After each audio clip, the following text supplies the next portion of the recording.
मैं शपथ लेता हूँ कि विद्यार्थी मेरा धर्म है, मानवता की सेवा करना मेरा परम लक्ष्य है, राष्ट्र की उन्नति में मैं सदैव तत्पर रहूँगा, अपने कर्तव्य मार्ग पर आगे बढ़ते हुए एक स्वच्छ, सुंदर तथा भ्रष्टाचार मुक्त मैं भारत का निर्माण करूँगा। जय हिंद। जीव विज्ञान में हम लोग क्या पढ़ रहे थे? ऑर्गन सिस्टम पढ़ रहे थे। जीव विज्ञान में ऑर्गन सिस्टम पढ़ रहे थे और इस ऑर्गन सिस्टम में हमने अब तक जो है स्केलेटन का अध्ययन कर लिया था। क्या अध्ययन कर लिया था? स्केलेटन का पूरा अध्ययन कर लिया। ठीक है, स्केलेटन में हमने जो है जितनी भी 206 हड्डियां हैं सबको याद कर लिए थे। ठीक है, और इसके अलावा इससे संबंधित जितनी भी डिजीज़ थी उन सब का हम लोगों ने पीछे अध्ययन कर लिया। लगभग 2-3 क्लास में हमने इसका पूरा अध्ययन कर लिया था। आज हम लोग इसी में अपने ऑर्गन सिस्टम में आज एक महत्वपूर्ण ऑर्गन सिस्टम है, उसका अध्ययन करेंगे, नर्वस सिस्टम। आज हम लोग अध्ययन करेंगे नर्वस सिस्टम का। किसका अध्ययन करेंगे? Nervous system. ठीक है, नर्वस सिस्टम इसको कहते हैं तंत्रिका तंत्र। क्या कहते हैं? तंत्रिका तंत्र। तो तंत्रिका तंत्र का अध्ययन करेंगे। ये हमारे शरीर का बहुत महत्वपूर्ण अंग है। शरीर का जो है बहुत ही महत्वपूर्ण अंग है तंत्रिका तंत्र। अगर ये नहीं होता नर्वस सिस्टम तो हम लोग जो है बेजान इंसान बिल्कुल जो है निष्प्राण होते। ठीक है, एकदम बिल्कुल मतलब जान होने के बावजूद भी जो है हम लोग निष्प्राण हुआ करते। लेकिन आज जो सब कुछ सारी जितनी भी घटनाएं घटित होती हैं हमारे शरीर के अंदर बाहर, ये सब हम किससे संबंधित है? ये सब नर्वस सिस्टम से। ठीक है, तो नर्वस सिस्टम हमारे शरीर का एक बहुत महत्वपूर्ण अंग है, ऑर्गन सिस्टम है। ठीक है, तो इसके बारे में अध्ययन करेंगे। और सबसे पहले महत्वपूर्ण चीज़ क्या है कि नर्वस सिस्टम सबसे पहले ये हाइड्रा में जो है इसकी खोज की गई। किसमें? हाइड्रा में। तो यहाँ से भी प्रश्न आता है कि नर्वस सिस्टम की पहचान सबसे पहले कहाँ की गई, या नर्वस सिस्टम का विकास सबसे पहले कहाँ हुआ? हाइड्रा जीव में हुआ। कहाँ पर हुआ? हाइड्रा जीव में हुआ। ठीक है, तो हाइड्रा जीव का आपको ध्यान रखना है। यहाँ से प्रश्न आता है कि जो नर्वस सिस्टम है, तंत्रिका तंत्र है, इसका विकास कहाँ हुआ, किस जीव में हुआ? सबसे पहले हाइड्रा जीव में हुआ। ठीक है, अब ये नर्वस सिस्टम जो है इसका मतलब क्या होता है? ये नर्वस सिस्टम हमारे शरीर में जो है सबसे बड़ी चीज़ तो ये है कि सूचनाओं का आदान प्रदान करती है। जो भी चीज़ हम बुद्धिमत्ता से संबंधित बौद्धिक चीज़ें जितनी भी है, सोचने विचारने की जितनी भी गतिविधियां हैं, ये सब किससे संपादित होती हैं? नर्वस सिस्टम, तंत्रिका तंत्र से। ठीक है, और इसके अलावा बैलेंस बनाने का, संतुलन बनाने का ये भी काम कौन करता है? नर्वस सिस्टम करता है। नर्वस सिस्टम के कई जो है भाग हैं, तो उनमें से बैलेंस स्थापित करने वाला भी सेरेबेलम होता है एक जो है, वो हम लोग अध्ययन करेंगे आगे जब तो देखेंगे। तो इस तरीके से पूरा सारा सिस्टम जो है हमारे शरीर का जो है सोचने विचारने का जो कुछ भी आज हम पढ़ लिख रहे हैं वो किसकी बदौलत है? नर्वस सिस्टम की बदौलत ही है। यानी सोचने समझने की बौद्धिक कार्य जितने भी होते हैं, जितने भी संवेदनाएं हैं, जितनी सब कुछ हमारी समझ है, सूझबूझ है, ये सब कौन कंट्रोल करता है? Nervous system.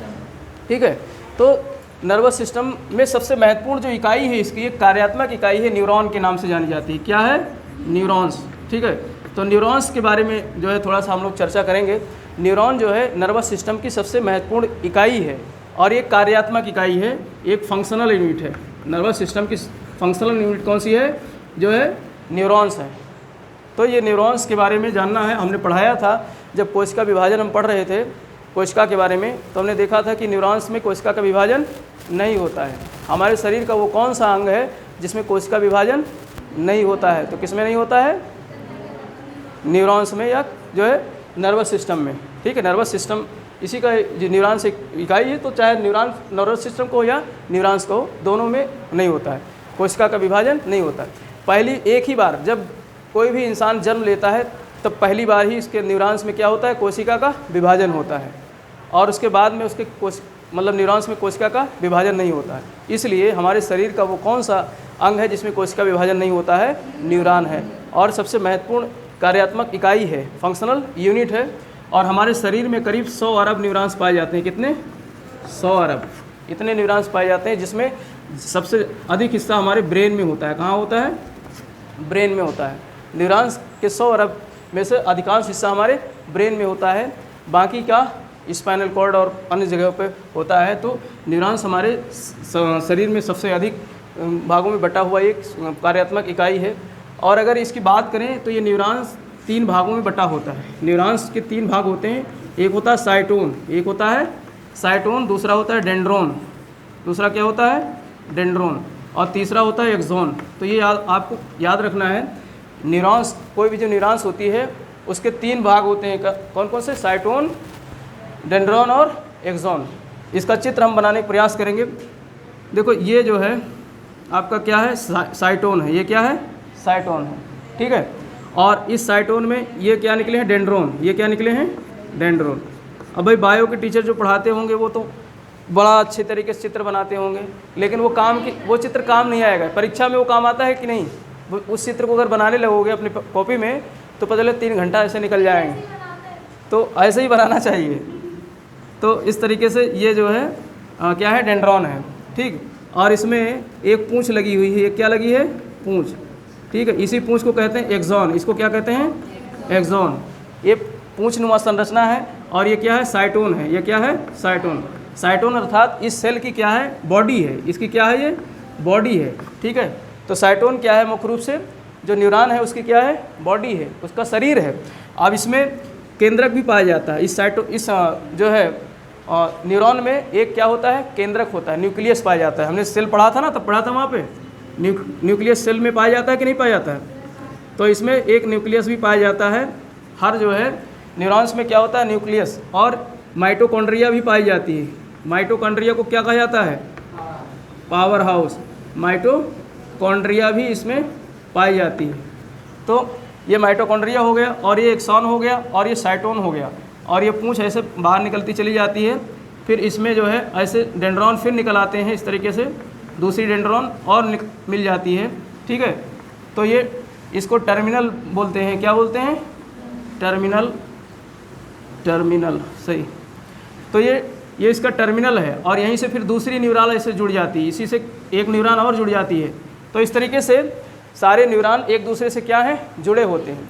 और हमारे शरीर की सबसे लंबी कोशिका यही होती है, पढ़ाया था मैंने ना। तो न्यूरॉन हमारे शरीर की क्या है, सबसे लंबी कोशिका है। और सबसे बड़ी कोशिका कौन सी है, नहीं, मानव शरीर में अंडाणु, मानव शरीर में अंडाणु।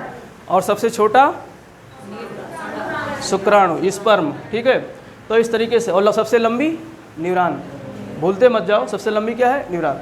तो इस तरीके से ये न्यूरॉन जो है इस तरीके से जुड़ी होती है। किससे जुड़ी होती है, डेंड्रॉन से और एक्सॉन से। डेंड्रॉन और एक्सॉन से क्या होती है, जुड़ी होती है। तो प्रश्न यहाँ से भी आता है कि जो न्यूरॉन है वो किससे जुड़ी होती है, डेंड्रॉन और एक्सॉन से। डेंड्रॉन और एक्सॉन से जुड़ी होती है।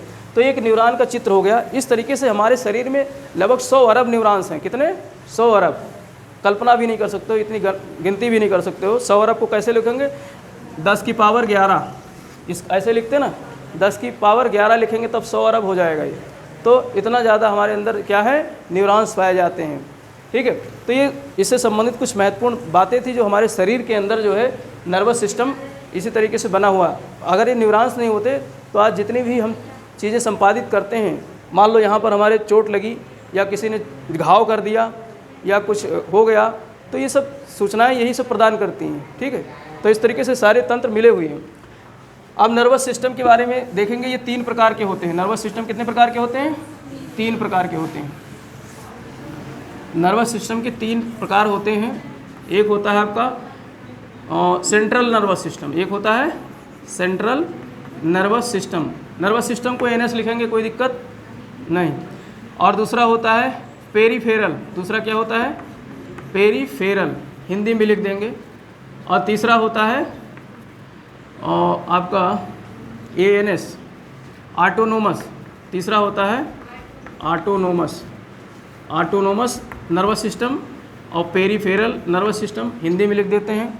केंद्रीय तंत्रिका तंत्र, ये बहुत महत्वपूर्ण है। केंद्रीय तंत्रिका तंत्र, केंद्रीय तंत्रिका तंत्र, हिंदी में कहते हैं इसको केंद्रीय तंत्रिका। पेरीफेरल को कहते हैं हिंदी में परिधीय, क्या कहते हैं, परिधीय, परिधीय, परिधीय नर्वस सिस्टम या तंत्रिका तंत्र। और ऑटोनोमस को कहते हैं स्वायत्त। इसको क्या कहते हैं, स्वायत्त। स्वायत्त तंत्रिका तंत्र, ठीक है, लिख लेना पूरा। तो इस तरीके से ये जो है 3 प्रकार के क्या होते हैं, नर्वस सिस्टम। हमारे शरीर में नर्वस सिस्टम कितने हैं, 3 प्रकार के, सेंट्रल, पेरिफेरल और ऑटोनोमस। अब सेंट्रल में 2 महत्वपूर्ण इसके हिस्से होते हैं। एक हमारा ब्रेन होता है, एक क्या होता है, ब्रेन, जो मस्तिष्क है वो होता है सेंट्रल नर्वस सिस्टम का अंग, और दूसरा क्या होता है, स्पाइनल कॉर्ड। दूसरा क्या होता है, स्पाइनल कॉर्ड। स्पाइनल कॉर्ड यानी जो हमारे जो मेरुदंड है, जो रीढ़ की हड्डी है, उसी के अंदर ये पाई जाती है। कुछ इस तरीके से, जैसे ये क्या है, हमारा ब्रेन है, ये क्या है, ये हमारा जो है क्रेनियल है, क्रेनियम, क्रेनियम में ही क्या है, ब्रेन है ना, तो ये ब्रेन है, क्रेनियम छोड़ करके ये ब्रेन बना देते हैं, ये क्या है, ब्रेन, ये हमारा ब्रेन है। और इसी ब्रेन में यहाँ से ऐसे निकल गई है जो है स्पाइनल कॉर्ड। क्या निकल गई है, स्पाइनल कॉर्ड। तो ये स्पाइनल कॉर्ड है, ये क्या है, स्पाइनल कॉर्ड, और ये क्या है, ब्रेन है, ठीक है। तो ये 2 महत्वपूर्ण भाग किसके हैं, केंद्रीय तंत्रिका तंत्र के। किसके भाग हैं, केंद्रीय सेंट्रल नर्वस सिस्टम के, ब्रेन और स्पाइनल कॉर्ड। स्पाइनल कॉर्ड का मतलब ये होता है मेरु रज्जु, क्या बोलते हैं, मेरु। ये किस में है, मेरुदंड में है, किस में है, मेरुदंड में है। मेरुदंड हमने पढ़ाया था, रीढ़ की हड्डी, इसको क्या कहते हैं, रीढ़ की हड्डी कहते हैं ना। तो इस रीढ़ की हड्डी के अंदर इसको सुरक्षा प्रदान करता है, रीढ़ की हड्डी किसको, स्पाइनल कॉर्ड को, मेरु रज्जु को। हिंदी में इसको कहते हैं मेरु रज्जु। रज्जु माने रस्सी होती है, रज्जु माने क्या होती है, रस्सी।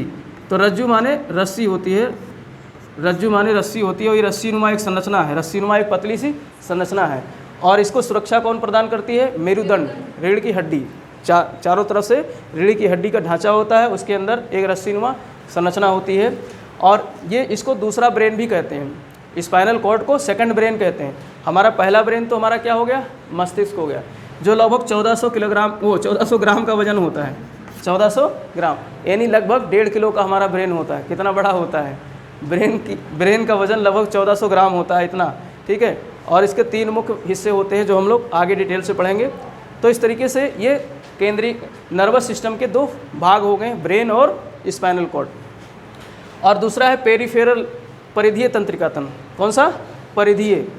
तो परिधि का मतलब क्या होता है, कोई भी इकाई है, उस इकाई के बाहरी भाग को क्या कहते हैं, परिधि कहते हैं। कोई इकाई, जैसे मान लेते हैं कोई एक क्षेत्र है, कोई एक क्षेत्र है, रहलई क्षेत्र है। अब रहलई गांव का ये चारों तरफ की सीमा ये क्या हो जाएगी, परिधि हो जाएगी ना। तो इसको जो हमारे यानी ब्रेन, हमारा जो ब्रेन है नर्व, और हमारे जो स्पाइनल कॉर्ड है, हमारे ब्रेन और स्पाइनल कॉर्ड के बाहर जो भी सिस्टम है उसको क्या बोलते हैं, परिधीय सिस्टम। तो इसको समझ लो, जो हमारा ये भी 2 प्रकार का होता है। ये भी क्या होता है, 2 प्रकार का। एक होता है क्रेनियल, एक होता है cranial NS, cranial nervous system, और दूसरा होता है स्पाइनल। दूसरा क्या होता है, स्पाइनल नर्वस सिस्टम, ठीक है। क्रेनियल नर्वस सिस्टम में ये समझ लो, ये पूरा जो पेरिफेरल सिस्टम है, वो भारत में जो है पेरिफेरल सड़कों का भी जो है एक संकल्पना की गई है। जैसे दिल्ली में जाम लग जाते हैं ना, दिल्ली में बहुत जाम, ये दिल्ली शहर है, ये क्या है, दिल्ली शहर है। और इधर एक राज्य है हरियाणा, इधर राज्य है यूपी, इधर राज्य है राजस्थान, ठीक है। तो अब हरियाणा वाले को यूपी जाना है, आगरा आना है, तो दिल्ली को क्रॉस करना पड़ता था, दिल्ली को क्रॉस करना पड़ता था, ठीक है। और राजस्थान वाले को यूपी जाना है तो दिल्ली से होकर जाता था। तो अभी सरकार ने क्या किया, जो नितिन गडकरी जो परिवहन मंत्रालय के मंत्री हैं, उन्होंने जो है इसके वेस्ट साइड में, ईस्ट साइड में एक कॉरिडोर बना दिया, पेरिफेरल कॉरिडोर बना दिया, ठीक है। पूर्वी और पश्चिमी कॉरिडोर बना दिया, जो पेरिफेरल कॉरिडोर के नाम से जाना जाता है। तो इसमें मतलब बाहर इसको जोड़ दिया गया, बाहर सड़कों को जोड़ दिया गया। अब हरियाणा वाले को इस सड़क से जा करके ऐसे यूपी पहुंच जाएगा, आगरा पहुंच जाएगा, और इनको सड़क से इस तरीके से जोड़ दिया गया। तो इसी तरीके से हमारे दिमाग में, हमारे ब्रेन में क्रेनियल और स्पाइनल जो ब्रेन है, दोनों ब्रेन, क्रेनियल ब्रेन भी है और स्पाइनल भी, जिसको सेकंड ब्रेन कहते हैं, इन दोनों में ऐसे बहुत सारे क्या पाए जाते हैं, जो है अपनी परिधीय जो है एक तंतु पाए जाते हैं। तो उसमें संख्या कितनी होती, प्रश्न यहाँ से आता है कि क्रेनियल में कितनी संख्या होती है, तो 12 बार होती है। कितनी होती है? 12 एक चित्र समझो, और इसमें 31 होती है। स्पाइनल में कितनी कितनी होती हैं? 31। ये इसको वायरिंग समझ सकते हो, हमारे शरीर की क्या है? वायरिंग। जैसे हम इन बिजली पंखों को चलाते हैं किससे? वायर के माध्यम से। एक स्विच दबाया हमने और सारे सिस्टम क्या हो गए? चालू हो गए। उसी तरीके से हमारे शरीर में हमारे ब्रेन से लेकर और हमारे स्पाइनल कॉर्ड से लेकर के सब क्या जुड़े हुए हैं? सारे ऑर्गन्स, अंग जुड़े हुए हैं।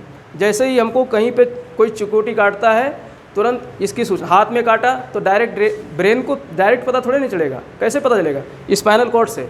इसने सीधे जो इसकी परिधीय जो नर्वस सिस्टम है, परिधीय नर्वस सिस्टम है, वो क्या करेगी? सूचना भेजेगी नर्वस सिस्टम से ब्रेन को, और ब्रेन कहेगा अच्छा चिकोटी काटा है किसी ने, तो ब्रेन को सूचना कौन पहुंचाता है? Spinal cord. Spinal cord brain को सूचना पहुंचाता है।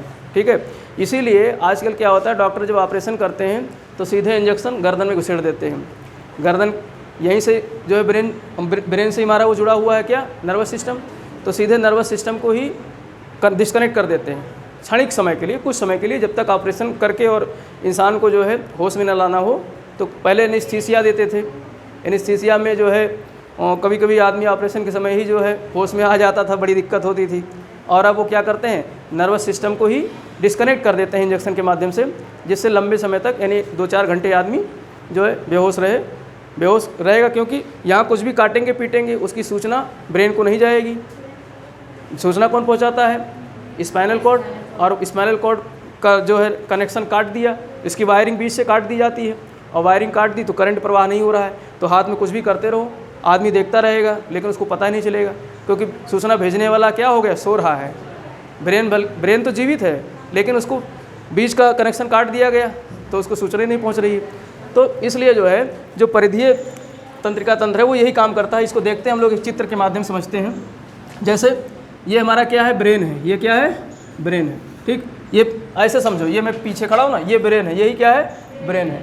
और ये क्या है? स्पाइनल कॉर्ड है। ये क्या है? स्पाइनल, जो यहाँ ब्रेन से जुड़ी हुई है, वो हमारे जो है पुच्छ तक आई है। कहाँ तक? टेल तक आई है, पूरी जुड़ी हुई। इसमें एक साइड में ऐसे 12 तंतु होते हैं। एक साइड में ब्रेन में कितने होते हैं? 12 तंतु होते हैं। अब ये ब्रेन में अभी हमारे जो स्कल है, हमारी जो खोपड़ी है, इसमें नाक है, कान है, आँख है, सब कुछ है ना, मुँह है। ठीक है, स्वाद लेते हैं हम, जिह्वा है, सब कुछ है। तो ये सब किससे जुड़े हुए हैं? इन्हीं तंतुओं से जुड़े हुए हैं। जो ये रस्सी नुमा, ये बहुत पतली पतली जो है वायरिंग होती है। जैसे मोबाइल में आजकल क्या वो मोबाइल आता है, एंड्रॉयड सेट आता है, उसमें आप जब खोलोगे तो देखोगे उसकी वायरिंग आपको दिखेगी नहीं। उसको देखने के लिए जो है बायनाक्यूलर का इस्तेमाल किया जाता है। जब कोई बनाने के लिए ले जाओगे, बनवाने के लिए, तो फिर उसको बायनाक्यूलर में देखते हैं, तो वायरिंग को जो है अगर टूटा होता है उसको जोड़ते हैं। इतनी महीन वायर्स जुड़े होते हैं, तभी तो मोबाइल में फंक्शन तो बढ़ गए, लेकिन उसकी साइज़ उसको मतलब पतला कर दिया गया है। काफ़ी बैटरी वगैरह पतली हो गई है, बैटरी भी लिथियम बैटरियाँ आने लगी हैं, तो वायर्स छोटे हो गए। इससे भी बहुत पतले वायर्स होते हैं हमारे शरीर में। तो ऐसे करीब 12 तंतु निकले हुए हैं हमारे कहाँ? खोपड़ी में। एक साइड में 12, एक साइड में 12, यानी 12 जोड़ी है। कितने हैं? 24। तो प्रश्न कभी कभी यह आता है, हमारी जो क्रेनियम है, क्रेनियम में या क्रेनियल जो हमारी स्कल है, खोपड़ी है, खोपड़ी के ब्रेन में कितने जो है परिधीय तंत्रिका तंत्र हैं? कितने परिधीय तंत्रिका तंत्र हैं? 12 जोड़ी। कितने जोड़ी? 12 जोड़ी, अर्थात 24 हैं। और इसी प्रकार से स्पाइनल कॉर्ड, ये स्पाइनल कॉर्ड में इस तरीके से एक तरफ 31 है। कितने हैं? 31। और ऐसे 31 इधर, क्योंकि स्पाइनल कॉर्ड लंबा है और ब्रेन के अलावा जो हमारी खोपड़ी है उसके अलावा ज़्यादातर ऑर्गन्स, ज़्यादातर अंग हमारे कहाँ है? शरीर के अन्य हिस्सों में है। खोपड़ी के अंगों को सूचना कौन पहुँचाता है? जैसे नाक, जैसे हमने कोई चीज़ देख लिया तो उसको ब्रेन तक कौन पहुँचाता है?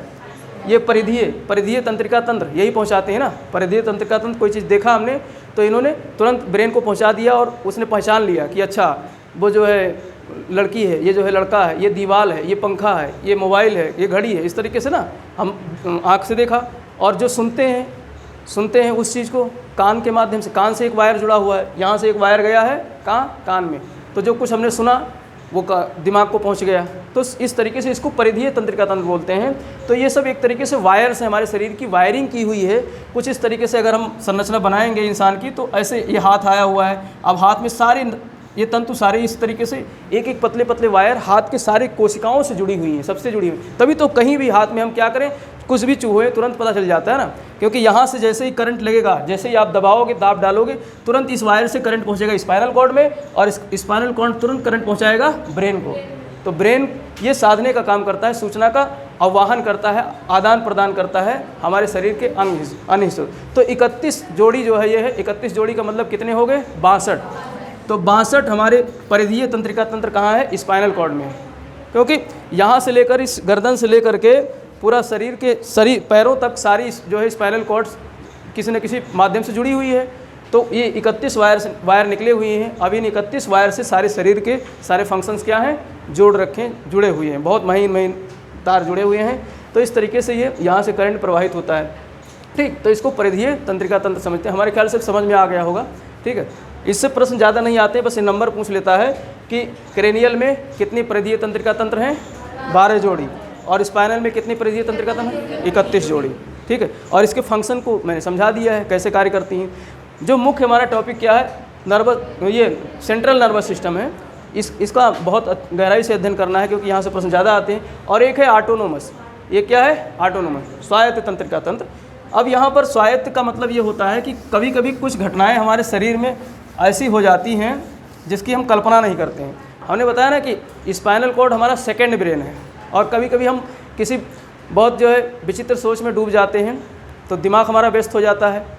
कहीं पर सैड हो गए तो सोच रहे हैं, खुशी हो गए तो ज़्यादा खुशहाली में ब्रेन एक ही जगह केंद्रित हो जाता है। या कोई पढ़ने वाला पढ़ाकू बैठा है और एकदम से मेज कुर्सी बैठ करके पढ़ रहा है, ठीक है, तो ब्रेन उसका कहाँ कंसंट्रेट है? पढ़ाई पे।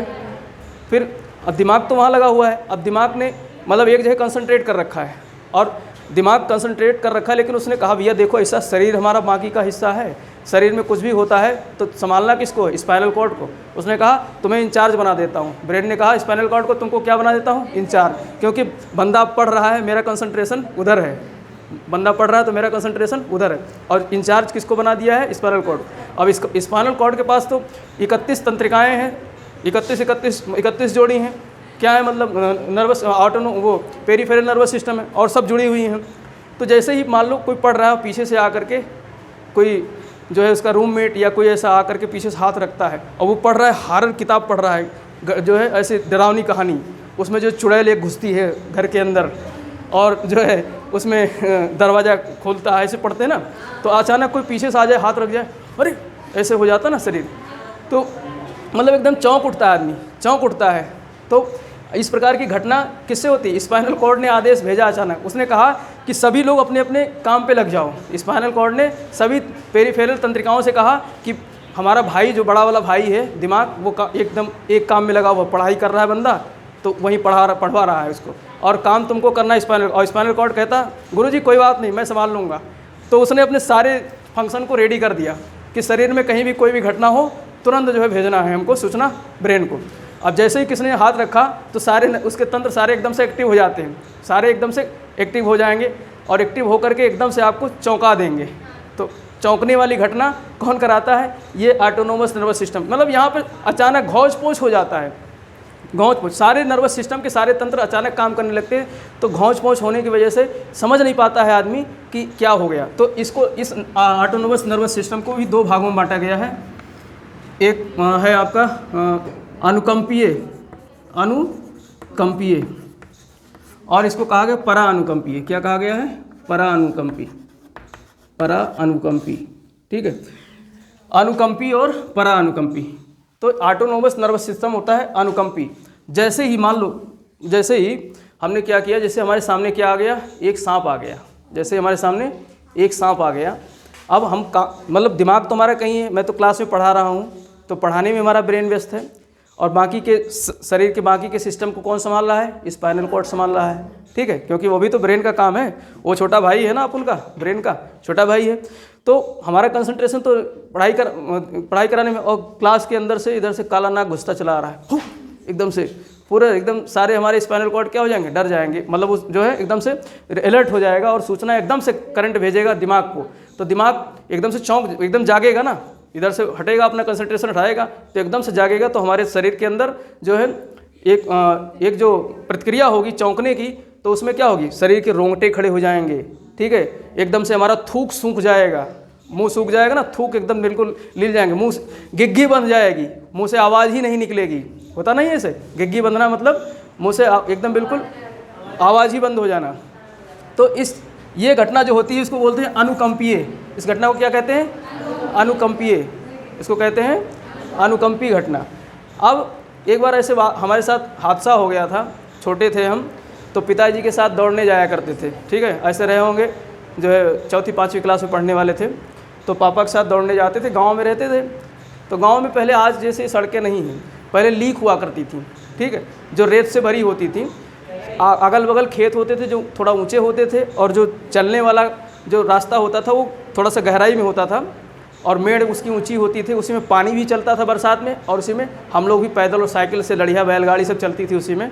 तो उसको लीक बोला करते थे। क्या बोलते थे उसको? लीक। तो उस लीक में हम दौड़ रहे थे पिताजी के साथ में, और इधर लगा था जो है अरहर का खेत इधर था, और इधर भी अरहर लगा हुआ था, और उस समय जो है कोहरे का मौसम था, और दोनों साइड से भेड़िया ब्रदर्स निकल आए। एक तरफ इधर से भेड़िया और एक इधर से भेड़िया, दोनों साइड से आ गई। पिताजी तो कोहरे में दिखे नहीं, आगे निकल गए, रहे होंगे पास में ही, कोहरा पड़ रहा था, दिखाई नहीं दिया। अब जैसे वो भेड़िया दोनों तरफ से आ गए, मेरी तो घिघी बन गई। भाई हम तो हमारा ब्रेन तो लगा है दौड़ने की तरफ, क्योंकि बैलेंस भी बनाना है ना ब्रेन को, तो ब्रेन बैलेंस का भी काम करता है, बैलेंसिंग का काम। तो दौड़ रहे हैं तो एक मतलब उसमें भी कंसंट्रेशन चाहिए, तो दिमाग हमारा किस काम में लगा हुआ है? दौड़ने में। और अचानक भेड़िया आ गया और काम दे रखा अपने छोटे भाई को, स्पाइनल कॉर्ड को उसने। तो स्पाइनल कॉर्ड ने देखा अच्छा भेड़िया है दोनों तरफ से, तुरंत जगाया। उसने कहा अबे बड़ा भाई देख इधर, ये आ गया तेरे भाई को नोचने। तो तुरंत झटका मारा, हमारे दिमाग जो मतलब तुरंत हमारी घिघी बन गई, आवाज़ खत्म। पिताजी को आवाज़ भी नहीं दे सकते थे, कहाँ, ठीक है, रोंगटे खड़े हो गए, ठीक, थूक सूख गया, सारी घटनाएं घटित हो गई, बस खाली जो है सुसु नहीं हुई थी, ठीक। ये भी हो जाता है डर के मारे, ये घटनाएं भी हो जाती हैं, होती है ना। तो ये सारी घटनाएं होती हैं अनुकंपीय घटना, इसको बोलते हैं। अनुकंपीय जो है तंत्रिका तंत्र के सहायता से होती है। तो जब ऐसी घटनाएं हो जाती हैं इसको अनुकंपीय बोलते हैं। लेकिन जैसे ही भेड़िया चली, जैसे फिर हमको उस समय हम बकरियाँ मतलब चराने जाते थे अपने, एक जो है हमारी कुछ बुज़ुर्ग महिलाएं थी, दादी वादी ताई वाई, तो उन लोग साथ जाते थे, मुस्लिम थी वो, साथ में जाते थे हम लोग, सब लोग चराते थे। तो वहाँ वो कहानी सुनाया करती थी, तो उसी में एक कहानी भेड़ी वाली भी सुनाई थी, भेड़िया वाली भी। तो वहाँ भी जो है कुछ ऐसी घटना हुई थी, तो हमको ध्यान आ गया कि अच्छा वो कहानी में उन्होंने बताया था कि रेत उठा करके उलझ दो तो उसके आँख पे चला जाएगा, और आँख जब चौंधा जाएंगे तो फिर वो भाग जाएंगे। तो मैंने कुछ नहीं सूझा, फिर मैंने हाथ से, मतलब दिमाग ने तुरंत हमको आदेश दिया होगा कि ऐसी कहानी तुम सुन चुके हो बेटा, अब यही करो। तो दिमाग ने तुरंत जो है कहा इनको बालू उलझो, बालू मतलब रेत को फेंको इनकी आँखों पे, और ये चौंधिया जाएंगे और भाग जाएंगे, और तुम जान बचाकर भाग सकते हो। तो इस तरीके से ये अनुकंपीय घटना थी। कौन सी घटना थी? अनुकंपीय। अंग्रेजी में कहते हैं सिम्पैथेटिक घटना, सिम्पैथेटिक, और इसको बोलते हैं पैरासिम्पैथेटिक, पैरासिम्पैथेटिक, अंग्रेजी में भी नोट कर लो, सिम्पैथेटिक और तो ये सिम्पैथेटिक घटना कौन सी थी? जब हम हमारा शरीर अचानक जो है किसी चीज़ के प्रभाव में आकर के और डर जाए, भय उत्पन्न हो जाए, तो ऐसी घटना को कहते हैं अनुकंपीय घटना। ऐसी घटना किसके माध्यम से होती है? ऑटोनोमस नर्वस सिस्टम के सहायता से। तो ऐसी घटना को कहते हैं अनुकंपीय या जो है सिंपैथेटिक जो है नर्वस सिस्टम। लेकिन जैसे वो भेड़िया वापस घुस गई राहत के साथ, बहुत अच्छा, आवाज़ निकल आई मुँह से, और जो रोंगटे खड़े थे वो बैठ गए, मतलब अब सामान्य नॉर्मल स्थिति पहुँच गए, तो उसे कहते हैं परानुकंपी, यानी अब जो है शांत हो गया, सब कुछ मामला शांत हो गया। तो इसको पैरासिम्पैथेटिक बोलते हैं, परानुकंपी। इसको क्या बोलते हैं? परानुकंपी। तो नॉर्मल हो जाना, इस तरीके से घटना जो है पैरासिम्पैथेटिक कहलाती है, और जब एबनॉर्मल होते हैं तो घटना कहलाती है अनुकंपीय या सिम्पैथेटिक। जैसे सिंपैथी शब्द से बना है सिंपैथिक, तो सिंपैथी किसी के लिए व्यक्त करते हैं ना, कोई डरा हो, कोई जो है दुख में हो, तो दुख वाली घटना, डरना, इस टाइप की घटनाएं हमारी किससे संबंधित है? इससे, ठीक। यहाँ पर अचानक जो है ऐसी घटनाएं घटित होती, जैसे क्या हो, जैसे अचानक जो है मम्मी जो है तवा पे रोटी सेक रही हूँ और बच्चा पहुँच जाए, तवा पे क्या रख दे? उंगली। उसका दिमाग तो खेल में लगा है, उंगली अचानक कहाँ पहुँच गया? तवे पे, तुरंत खींचेगा, झटके से खींचेगा। तो ये सब घटनाएँ जो है इस तरीके से अनुकंपीय घटनाएं होती हैं। फिर जब नॉर्मल हो जाओगे तो परा अनुकंपी घटना हो जाएगी, ठीक। तो ये स्वायत्त या ऑटोनोमस नर्वस सिस्टम, तो ये 3 नर्वस सिस्टम है। लेकिन ये तो एक समझने की बात थी इन दोनों को, लेकिन ज़्यादातर प्रश्न किससे बनते हैं? ब्रेन से और स्पाइनल कॉर्ड। तो इसके लिए हम लोग एक अलग से क्लास में गहराई में इसको पढ़ेंगे, ठीक है। तो सेंट्रल नर्वस सिस्टम से काफ़ी प्रश्न आते हैं, इसको समझना भी अच्छा है, क्योंकि हमारा ब्रेन, हमारा स्पाइनल कॉर्ड, ये बहुत सारे जो है वर्क करता है।